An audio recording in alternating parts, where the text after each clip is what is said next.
Diarrhoea, जिसको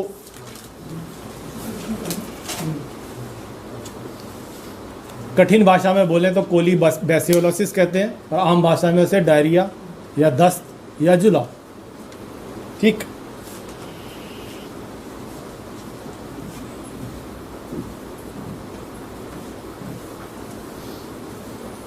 यह अक्सर तीसरे चौथे दिन के बाद में से होना शुरू हो जाता है। चौथे बच्चों में एक बच्चा जब पैदा होता है ना बकरी का, वो सिंगल पेट का होता है। उसके अंदर एक ही पेट होता है, एबोमेसम, जो उसका ट्रू स्टमक होता है एबोमेसम। हमारे वाले को भी स्टमक को एबोमेसम ही कहते हैं। बाद के जो 3 पेट हैं वो डेवलप होते हैं उसके, वो 15-20 दिन के अंदर वो डेवलप होते हैं, बाद में बनते हैं। माने होते तो हैं पर वो फंक्शनल जो होते हैं 15 से 20 दिन के बाद में होते हैं। खाली सिंगल पेट, जो उसने दूध पिया वो सीधे पेट में जाता है। तो ये क्या होता है, वो आप कहोगे तीसरे, आप बच्चा जो होता है मिट्टी खाने के लिए भागता है। तो तीसरे चौथे दिन के बाद में क्या होता है, उसके अंदर ये जो हमारा र्यूमेन होता है ना, जो हमारा कह रहा हूँ बकरी का जो र्यूमेन होता है, इसके अंदर बकरी अपने जो डेली रिक्वायरमेंट का बी कॉम्प्लेक्स है, खासकर विटामिन B12 जिसे कहा जाता है साइनोकोबालामिन, वो खुद पैदा करते हैं उसके अंदर के बैक्टीरिया। पर हमारे बच्चे के अंदर तो वो र्यूमेन अभी है नहीं, तो वो अक्सर क्या करते हैं, मिट्टी खाने के लिए भागते हैं, या उसके अंदर मिनरल्स की भारी कमी होती है। तो वो मिनरल खाने के लिए उनके दिमाग को सेंस जाता है कि वो मिल के खाए, वो खाती है। वो उसमें गंदगी भी आती है, तो बकरी के आपके बच्चे को दस्त। फिर या तो बकरी आपकी गंदे में बैठी रही, उसके थन भी ऑब्वियसली वहाँ उस गंदगी में डिप रहे, और वो गंदगी उसके मुंह पे चली गई और अंदर उसके आहार नाल में जाके उसने उसको डायरिया उत्पन्न कर दिया। डायरिया आप जितनी जल्दी कंट्रोल करें उतना अच्छा, क्योंकि डायरिया एक आपके बकरे का पीछे ले जाएगा, बैक गियर लगा देता है। यानी आपका बच्चा यदि 3 किलो का है तो 2 दिन में वो डायरिया से होकर वो 2.5 किलो का हो जाएगा। उसने बॉडी वो लूज़ कर देना, और बकरी के बच्चों में ताकत इतनी नहीं हो पाती, बहुत ज़्यादा डायरिया हो गया तो वो कोलैप्स कर जाएगा डिहाइड्रेशन से। पहले तो सबसे पहले आपने साफ़ सफाई का ध्यान रखना है। ठीक, हो सके तो आप घास, सूखी घास वो बिछा दीजिए। ठीक है, वो मिट्टी कम खाएं। तीसरे से चौथे दिन, 3 दिन के बाद से आप उन्हें, यदि एक पॉलीबियॉन, कई कंपनियों का आता है, एक में प्रचलित कंपनी है पॉलीबियॉन बी कॉम्प्लेक्स, ठीक है ना, ये 2-2 ml या 3 ml, धीरे धीरे 5 ml तक आप जा सकते हैं। आप उसे ये दीजिए दिन में 1 बार, दिन में 1 बार, तो आपके बच्चे मिट्टी खाना बंद कर देंगे। आप शुरुआत से ही देने शुरू कर दोगे तो नहीं। और यदि कईयों के अंदर बहुत अर्ज होती है मिट्टी खाने की, तो आपने पराली बिछाई हुई है, उसके अंदर पैरा बिछाया हुआ है, तो वो नहीं खा पाएंगे। छोटा बच्चा है 2 ml, फिर उसको कुछ 5 दिन के बाद में 3 ml कर दीजिए, फिर आप 5 ml कर दीजिए। 15 दिन तक उनका ये खासकर समस्या आती है। 15 से 16वें दिन के बाद में वो पत्ती पकड़ना या खाना शुरुआत कर देते हैं, या सूखा वो खाना शुरुआत कर देते हैं।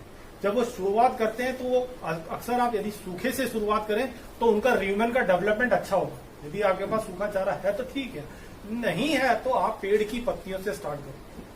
कोई भी आपका पेड़ पत्तियां जैसे खाते हैं, मोरिंगा हो गया, मूंग क्या बोलते हैं आप, मोरिंगा को मुनगा बोलते हैं, पेड़ की पत्तियां कुछ ऐसी लगा दीजिए आप। वो नहीं है तो आप जो भी चारा, उसको मुलायम चारा दीजिए, वो खाए। ठीक है, तो जब वो खाएगा तो उसका र्यूमेन का डेवलपमेंट भी होगा। अब यदि आपके बच्चे को डायरिया हो जाए तो आप सिंपल कोई सा भी एक,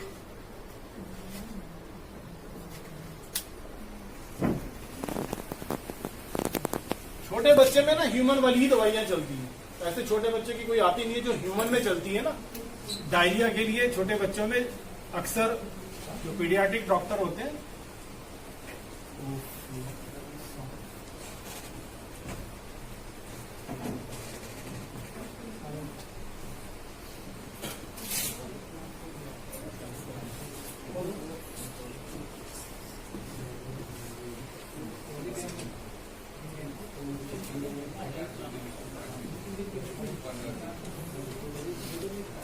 यदि यदि आपके 3 दिन के बच्चे, 4 दिन के बच्चे, 5 दिन के बच्चे को डायरिया हो जाए तो आपने किसी भी आप शॉप पे चले जाइए, उसे बोलना वो फ्लॉक्सासिन ऑर्गेनाजोल का सस्पेंशन दे देगा, वो आपको दे देगा। गांव देहात में भी, शहर में भी, सब जगह आपको मिल जाएगा। ठीक है, 3 ml सुबह, 3 ml शाम को। यदि 15 दिन का बच्चा है तो थोड़ा उसको फिर ज्यादा देना पड़ेगा, 5 ml सुबह, 5 ml शाम को, 3 दिन में ये कंट्रोल। डायरिया आपको कंट्रोल, यदि उसको डायरिया ज्यादा हो गया है, पानी उसका ज्यादा बह गया है, तो आपने वो डिहाइड्रेट है कि नहीं है ये भी चेक करना है। तो आपने उसकी खाल को खींचना है। ठीक है, यदि खाल आपने उसकी खींची, खींचने के बाद में वो अपनी पुरानी वाली पोजीशन में जाने में टाइम लगा रही है, तो आप समझिए कि ये इसमें पानी की कमी है।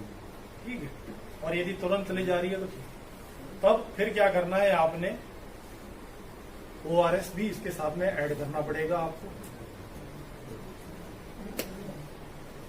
ORS का घोल बना के आप उसे पिलाते। कभी भी दवाई पिलाते हुए, या मैं ORS पिलाने के लिए कह रहा हूं, आपको एक चीज का और ध्यान रखना होगा कि जब भी आप पिला रहे हैं दवाई, आपने जबरदस्ती नहीं करनी है, आराम से पिलाना है उसको। बच्चे को शांत करिए और आराम से पिलाइए। जैसे ही उसको खांसी आ रही है तुरंत रोक दीजिए। खांसी आ रही है इसका मतलब है जो उसकी सांस की नली में जा रहा है, वो तब खांस रहा है, आपको तुरंत रोकना है। यदि आपने जबरदस्ती करी या गलती से उसकी सांस की नली में भी चला गया तो आपकी बकरी को निमोनिया हो जाएगा, जिसे एस्पिरेशन निमोनिया कहते हैं, यानी उसके फेफड़े के अंदर पानी चला गया और वो पानी अब हम निकाल नहीं सकते। तो आपको थोड़ी सावधानी बरतनी पड़ेगी।